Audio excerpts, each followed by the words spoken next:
Transport layer design issues. इसके issues को समझने के लिए कि ये कौन कौन सी वर्किंग करता है, पहले मैं आपको एक फिगर बना के दिखाता हूं। उस फिगर से आपको आसानी से समझ में आएगा। देखो, सपोज करो ये 4 सिस्टम है। सपोज करो A1, A2, A3, A4, ये आपस में रिंग टोपोलॉजी में कनेक्टेड है, ठीक। और ये हमारा एक नेटवर्क हो गया, नेटवर्क 1, ठीक। अब क्या है, एक नेटवर्क और बनाता हूं। सपोज करो यहां पर कंप्यूटर कनेक्टेड है B1, B2, B3, ये आपस में बस टोपोलॉजी से कनेक्टेड है। और ये हो गया एक सेपरेट नेटवर्क, इसको मैंने नाम दे दिया नेटवर्क 2, ठीक। अब ये वाया कनेक्टेड हैं, बीच में 2 राउटर कनेक्टेड हैं। एक ये राउटर मैंने दे दिया इसका नाम R1, और एक दूसरा राउटर कनेक्टेड है जिसका मैंने नाम दे दिया R2, ठीक। फिगर समझ में आ गया। 2 नेटवर्क, इसमें रिंग टोपोलॉजी, इसमें बस टोपोलॉजी, ये 2 राउटर हैं, इस तरीके से ये कनेक्टेड है। अब देखो, स्टूडेंट्स अक्सर कंफ्यूज हो जाते हैं इसमें। जो पहला काम है हमारा ट्रांसपोर्ट लेयर का, वो बोला जाता है process to process delivery, process to process delivery, या इसी को ही बोलते हैं end to end delivery, end to end delivery भी बोलते हैं। और इसी को ही बोलते हैं पोर्ट टू पोर्ट डिलीवरी। तो 3 बातें अगर कही जाती हैं आपके पास कि एंड टू एंड अगर आपसे कहा जाता है, या पोर्ट टू पोर्ट कहा जाता है, या प्रोसेस टू प्रोसेस कहा जाता है, तो इसको हम लोग एक ही टर्म समझेंगे। ये बात तीनों एक ही चीज को दर्शाती है। अभी बताऊंगा क्या। अब अगर आपसे कहा जाता है कि नोड टू नोड डिलीवरी क्या है, मैं यहां पे लिख रहा हूं नोड टू नोड डिलीवरी, ये अलग चीज है। और अगर आपसे कहा जाता है होस्ट टू होस्ट डिलीवरी, ये भी अलग चीज है। तो जनरली स्टूडेंट्स कंफ्यूज हो जाते हैं, what is node to node, what is host to host, what is end to end, what is port to port, what is process to process. तो सीधी बात है, end to end, port to port, process to process एक ही बात है, इसलिए मैंने इधर लिखा हुआ है। और node to node, host to host, ये अलग है। अब देखो, मैं एक एक करके आपको बताता हूं। सपोज करो ये A1 डेटा सेंड करता है, इसको सेंड करना है डेटा B1 को, A1 को B1 को डेटा सेंड करना है। या हमारे फिगर बनाने के लिए B1 थोड़ा क्रॉस में रहेगा, मैं B2 एज्यूम कर लेता हूं, B1 ना लेके। हमारा A1 से डेटा जाना है B2 को, A1 से डेटा जाएगा इस B2 के पास, ठीक। अब देखो अब ये सिस्टम क्या करेगा, जो A1 डेटा सेंड करेगा वो कैसे सेंड करेगा। A1 सबसे पहले इससे डायरेक्ट, इससे राउटर कौन सा कनेक्टेड है, R1, है ना। तो A1 जो है डेटा पहले इस नोड को देगा, सपोज करो A4 को, फिर यहां से अगर मैं कनेक्ट कर लेता हूं तो फिर A4 R1 को देगा। तो मैं डायरेक्ट R1 पे ही आ जाता हूं क्योंकि ये LAN का पार्ट है। तो सबसे पहले डेटा क्या होगा, इससे जाएगा इसके पास, फिर इससे जाएगा इसके पास, ठीक।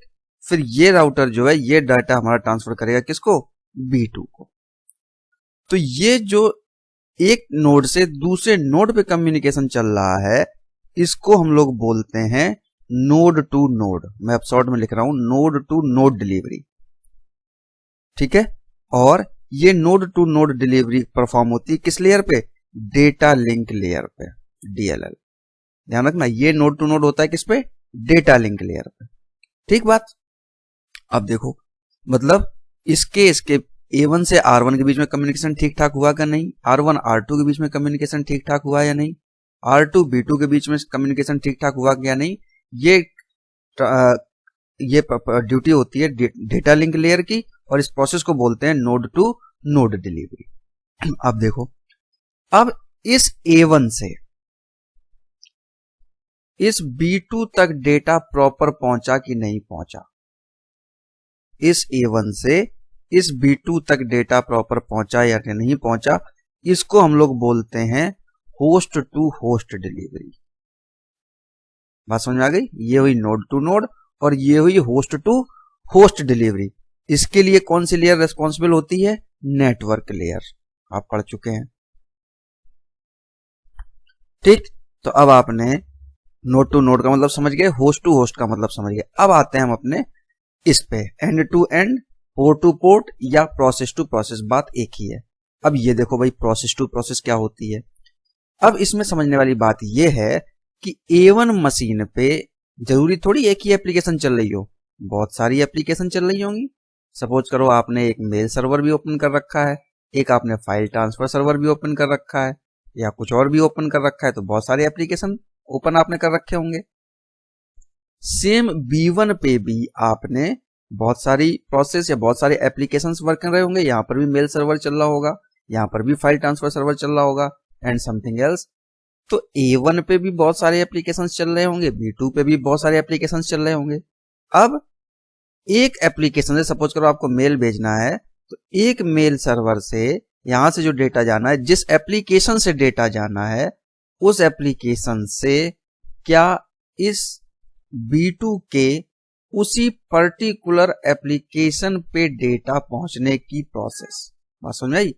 A1 से B2 तक ठीक ठाक पहुंचा या नहीं पहुंचा, ये तो होस्ट टू होस्ट है और ये नेटवर्क लेयर काम करेगा। बट ट्रांसपोर्ट लेयर क्या करेगी कि A1 के जिस पर्टिकुलर एप्लीकेशन से डेटा जाना है और B2 के जिस पर्टिकुलर एप्लीकेशन तक डेटा जाना है, उसको, उस प्रोसेस को हम लोग बोलते हैं एंड टू एंड डिलीवरी। मैं यहां पे लिख देता हूं, एंड टू एंड डिलीवरी या पोर्ट टू पोर्ट या process to process delivery. Simple सी बात है। ठीक, अब देखो, पोर्ट टू पोर्ट क्यों बोलते हैं इसको? भाई हर एक, आप लोगों को मालूम होगा कि हर एक एप्लीकेशन जो भी होता है वो हमारे किसी ना किसी पोर्ट पे वर्क करता है। ठीक है ना? फॉर एग्जाम्पल, मैं अगर कहता हूं कि SMTP सर्वर अगर पोर्ट नंबर 25 से कम्युनिकेट करता है, आप लोगों को पोर्ट की कहानी मालूम होनी चाहिए कि हर एक एप्लीकेशन का एक पोर्ट नंबर होता है। ये भी 5th यूनिट में हम डिटेल में पढ़ेंगे, अभी फिलहाल इतना समझ लो। SMTP का अलग होता है, FTP का अलग होता है पोर्ट नंबर, टेलनेट का अलग होता है, रिमोट लॉगिन का अलग होता है। तो सपोज करो SMTP का पोर्ट नंबर 25 से कम्युनिकेशन हो रहा है, तो B1 B2 के सपोज करो पोर्ट नंबर 120 पे अगर कम्युनिकेशन होना है, तो इस 25 पोर्ट से लेकर इस पोर्ट 120 तक का कम्युनिकेशन ठीक ठाक हो रहा है या नहीं हो रहा है, इसको मैनेज करने का काम कौन सी लेयर करती है? ट्रांसपोर्ट लेयर, जिस प्रोसेस को हम लोग बोलते हैं एंड टू एंड डिलीवरी या प्रोसेस टू प्रोसेस डिलीवरी। तो ये सारी चीज एक ही है, end to end, port to port, process to process, और ये काम होते हैं किसके? ट्रांसपोर्ट लेयर के, जो मैं यहां पर लिख रहा हूं। अब कंफ्यूज मत होना इनमें, या नोड टू नोड या होस्ट टू होस्ट। अब आपके क्लियरली समझ में आ गया होगा what is node to node delivery, what is host to host delivery, या what is end to end, या what is process to process delivery. Clear? तो पहला काम तो ये हुआ ट्रांसपोर्ट लेयर का। अब देखिए दूसरी वर्किंग क्या होती है। दूसरा इसका काम होता है रिलायबिलिटी। रिलायबिलिटी का मतलब कि अगर आपने यहां से A1 से B2 तक 10 पैकेट आपने अगर भेजे हैं, तो 10 पैकेट हमारे रिसीव होने चाहिए, मतलब डेटा लॉस नहीं होना चाहिए बिल्कुल भी, है ना? अब हम लोग और दूसरी रिलायबिलिटी के साथ साथ क्या होता है, ऑर्डर मेंटेन रखें। ऑर्डर, जिस ऑर्डर में आपने डेटा यहां से भेजा है उसी ऑर्डर में डेटा वहां पर जाए। ऐसा नहीं सपोज करो आपने डेटा भेजा ABC, तो रिसीविंग एंड पे पहुंच जाए ये इस तरीके से पहुंचे BAC, फिर तो मतलब कुछ और निकलेगा। तो जिस ऑर्डर में आपने डेटा भेजा है रिसीविंग एंड पे भी डेटा उसी ऑर्डर में पहुंचना चाहिए। तो दूसरा इसका काम होता है रिलायबिलिटी मेंटेन करना और ऑर्डर मेंटेन करना। मतलब डेटा लॉस, रिलायबिलिटी मतलब डेटा लॉस बिल्कुल भी नहीं होना चाहिए और ऑर्डर जो है इसका मेंटेन रहना चाहिए। जिस ऑर्डर में आपने डेटा भेजा है उसी ऑर्डर में डेटा जाना चाहिए। ठीक, ये हुए दो काम। अब देखिए तीसरी वर्किंग, मैं यहां पे लिखता जा रहा हूं। थर्ड जो हमारा होता है error control. Error control, error control. अब आप कहोगे सर एरर कंट्रोल तो हमने डेटा लिंक लेयर पे भी पढ़ा था। मैं यहां पे लिख देता हूं एरर कंट्रोल आपने डेटा लिंक लेयर पे भी पढ़ा था। बिल्कुल ठीक बात है। यहां पे जो एरर कंट्रोल होगा, मैंने वहां पे जब आपको पढ़ाया था डेटा लिंक लेयर में तो सारे मेथड बता दिए थे एक साथ ही। तो ट्रांसपोर्ट लेयर पे जो एरर कंट्रोल का काम होता है वहां पे हमारा लगता है चेकसम मेथड। जबकि डीएलएल डेटा लिंक लेयर पे जो हम लोग एरर कंट्रोल करते थे वो होता था सीआरसी मेथड के थ्रू। तो सीआरसी मेथड क्या है, चेकसम मेथड क्या है, दोनों हम वहां पे डिटेल में डिस्कस ऑलरेडी कर चुके हैं। ठीक, चौथा काम कंजेशन कंट्रोल। ये कंजेशन को भी कंट्रोल करता है। ठीक, कंजेशन कंट्रोल का मतलब फॉर एग्जाम्पल ए से डेटा बी तक जाना है तो ए और बी के बीच में जो नेटवर्क है हमारा, इस नेटवर्क पे कंजेशन ना होने देना, है ना, तो उसको बोलते हैं कंजेशन कंट्रोल। और पांचवा इसका काम होता है फ्लो कंट्रोल। फ्लो कंट्रोल का मतलब क्या होता है कि सेंडिंग और रिसीविंग एंड के बीच में जो आपकी स्पीड है वो स्पीड प्रॉपरली मेंटेन रहे। जिस स्पीड से सेंडर सेंड कर रहा है उसी स्पीड से रिसीवर रिसीव भी करे, अदरवाइज क्या होगा, पैकेट लॉस होने लगेंगे। या फिर ऐसे कह लीजिए साइज ऑफ पैकेट।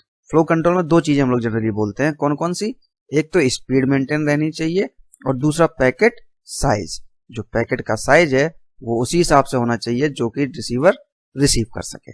तो चौथा काम इसका कंजेशन कंट्रोल का और पांचवा काम था इसका फ्लो कंट्रोल का। फ्लो कंट्रोल में स्पीड और जो आपके पैकेट का साइज है वो मेंटेन रहना चाहिए।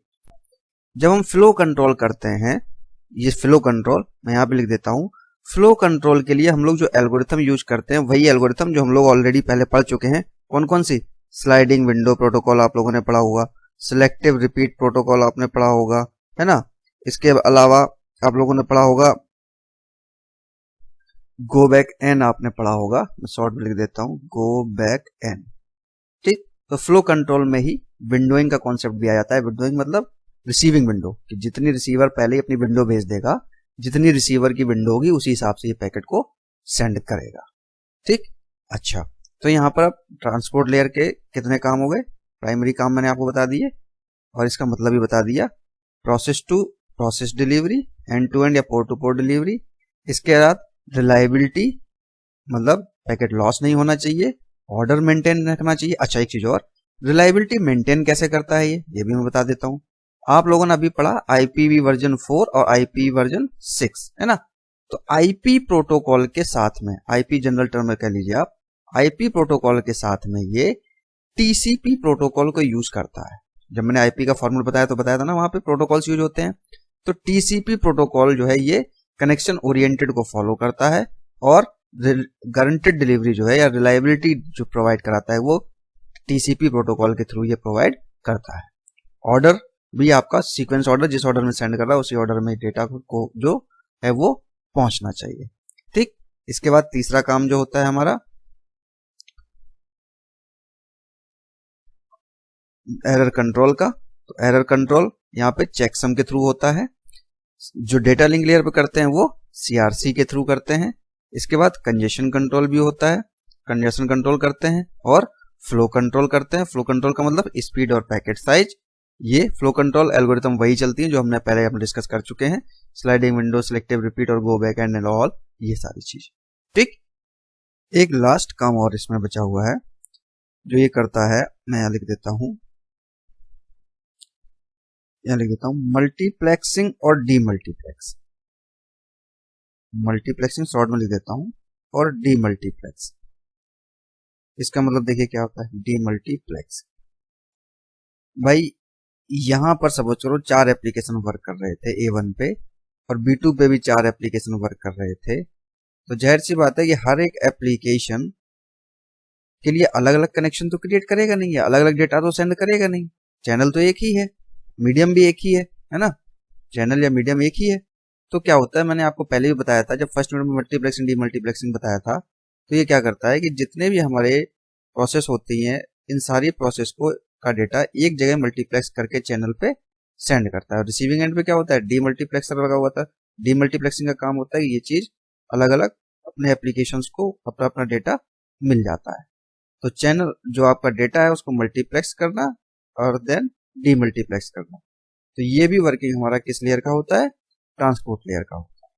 तो ये मैंने आपको 6 काम बता दिए, 1 2 3 4 5 6, 6 काम आपके ट्रांसपोर्ट लेयर के बता दिए। इनमें कहीं कोई आपको डाउट हो तो कमेंट सेक्शन में डालिएगा, आई विल रेस्पॉन्ड। ठीक है, ओके, थैंक यू। अब नेक्स्ट वीडियो में हम लोग डिस्कस करेंगे टीसीपी और यूडीपी के फॉर्मेट्स, उस पर एक न्यूमेरिकल भी आता है, वो भी हम डिस्कस करेंगे सारा। ठीक, ओके, थैंक यू।